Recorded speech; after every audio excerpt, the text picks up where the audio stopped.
Hello, this is Bob Gray Sr., and welcome to Ministry Moments. Lord willing, every Friday at 3 o'clock Central Time. I said Eastern Time a few weeks ago. I probably messed everybody up, but 3 o'clock Central Time. And this is not just for pastors or preachers or evangelists or full-time ministry workers. This is for everybody. These are just good, solid, practical points that will help any Christian, help any ministry, and some things I think that'll will stop the cause of a lot of ill will and disturbances and so on that just ought not to be. We fuss too much about things that could be easily resolved. But anyway, that's my little sermonette or Christianettes who smoke cigarettes. But anyway, let me give you some ministry moments on with money, ministry mistakes with money. And I'll start my 49th year next year. And I constantly am trying to help pastors and churches, especially young churches. I love to be with young pastors and young preachers and young churches and try to help them, get them a leg up on what they're doing. So we learn from all the mistakes, don't we? And I remember Brother Howe said one time, somebody asked me for help. I don't tell them what to do. I tell them what I did, because I don't want to experiment with their future and their ministry. And I think that's a very wise counsel. So let me give you some ministry mistakes with money. And at the end of the program, you forgot to remind me last week. I didn't. But if you'll stick around, and after the program today, then I have an announcement I want to give you.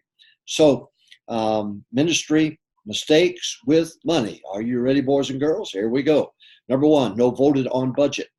Every year we would have the church, we'd give out a budget and they would vote on it. But mistakes that people make is not having a voted on budget, because that's the law. That's the law of the Medes and the Persians, if you please. You've got to be able to say, I'm authorized to do what I'm doing. So a church votes on a budget. Pastor has the budget, gives it to the bookkeeping department, and then we stay inside of that budget because that's our authority to spend the money that's brought in. Number two, I'm talking about mistakes now that are made. Open church charge accounts around town. Open church charge accounts around town. When I first came to Texas in 1980, there were charge accounts all over town. And so we had to bring those in. We had to reel those in. That's what I was trying to think of. But we had to shut those things down, because anybody and everybody that worked down there, whether they're up at the bus barn or wherever they might be, just go out and just charge, and we wouldn't know how much we owe. There's a dear friend of mine who pastored in Memphis, Tennessee, one time had $10,000 of charges that were made by the athletic department, because they had a big Christian school. And before they knew it, it got out of hand. They didn't realize what was going on. So no voted on budget, that's a mistake. Open church charge accounts around town, that's a mistake. Number three, a purchase order system. No purchase order system. If you have no purchase order system, then you have no way of what we did. Of course, we're old school, you understand. We pencil deducted every purchase order. So we would authorize the purchase of something. The business, the vendor, would take the purchase order, write it down, and so that they knew that we had given authority for them to go ahead and get that item. Well, it was already pencil deducted. So if somebody came in with 3 purchase orders in the same day, then we did not get ourselves in trouble by overspending. Purchase order kept us right in line, pencil deduct from the budget. If you got a $100 budget and somebody rings in a $100 PO, all right, that's good. Suppose somebody slips in a little bit later during the day and says, I need to get $50 more for the buses or whatever it might be. Now you can't, because you've already got a PO out there for $100. And so you can't deduct something you don't have. So it protects. So no voted on budget. Open charge accounts or church charge accounts around town. Number 3, no PO, no purchase order. Number 4, counting offerings during church. You have men that do that, and they go to a count room and the preaching's going on and they're counting the offering, they're going to backslide. They need preaching. Everybody needs preaching. And so they're going to backslide. So you don't want to count the offerings during church. Next, Um, no, no odd number in the count room. There needs to be an odd number in the count room. Don't have two, have three. Don't have four, have five. Be sure there's an odd number in that count room. Next, talk about mistakes now that are made. No rotating of the count room people. No rotating. Don't have the same people every week count the money. Don't do that. After church is over, you go to the count room. There are people who are signed to be in the count room for that particular month, and then they rotate off. That way, it keeps people from being tempted to do some things they shouldn't do. Next, no signed forms from the count room. Everybody needs to sign at the bottom of the form. The money's counted. We balanced everything out, and give that to the financial secretary. And somebody from the financial department needs to be in that room while they're counting too. Next, no qualified bookkeeper. You don't let your wife handle the books. And preacher, don't you handle the books. Get you a bookkeeper. Somebody, if you don't have any, get you an accountant in town. Get you a CPA in town. They're not going to charge you an arm and a leg. They'll be glad to help you, and you pay them, of course, naturally. But I suggest Mrs. Ayers was 15 years with the telephone company. She had experience, and so she and her ladies. She had 3 ladies work for her. She's a qualified bookkeeper. Next, pastor and wife on accounts. That's a mistake. No, I didn't care what the account was. When I came in, they said, Pastor, you got to sign this, this, this, and this. I said, I'm not. I'm just not going to do it. We'll have the financial lady do it. We'll have the deacons do it, but I'm not going to do it. I don't want anybody to point their finger at me and say, we've got money missing. Your name's on those accounts. No, I'm not going to do that to me. I'm not going to have it. I'm talking about ministry mistakes with money now. No voted on budget. You have authorization. Church gives you that. Open charge accounts around town. That's a mistake. No purchase order system. That's a mistake. Counting offerings during church. That's a mistake. No odd number in the count room.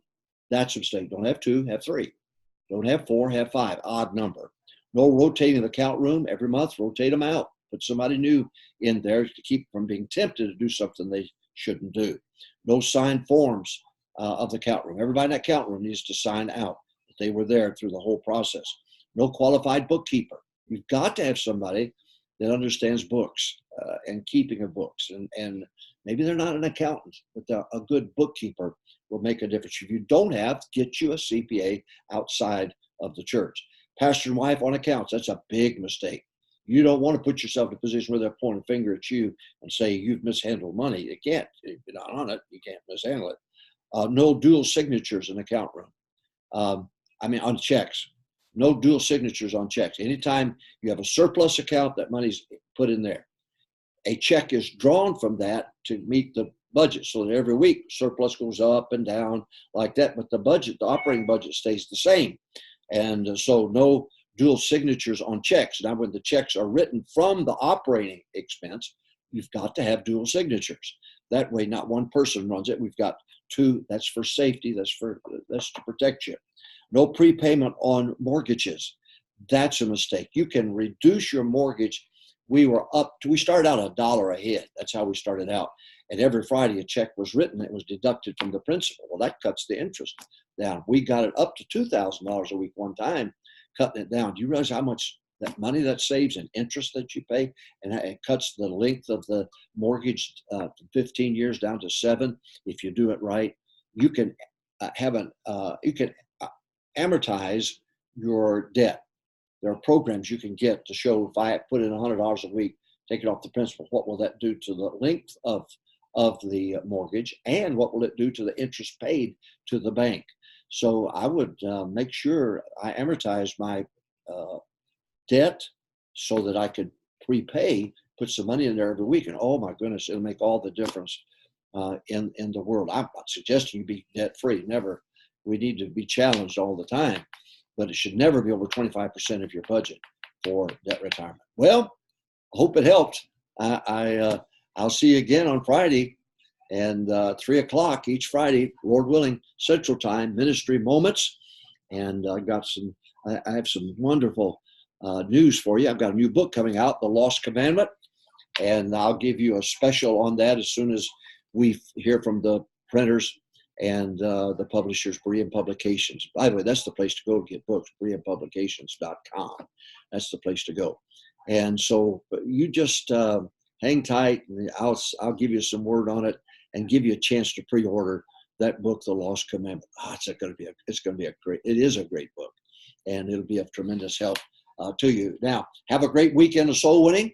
Get the gospel out, get people saved, and lead people to Christ. Get them lined up for church on Sunday, and have a great, great weekend. Join us every Friday now, 3 o'clock Central Time, for Ministry Moments. God bless you. Have a great week.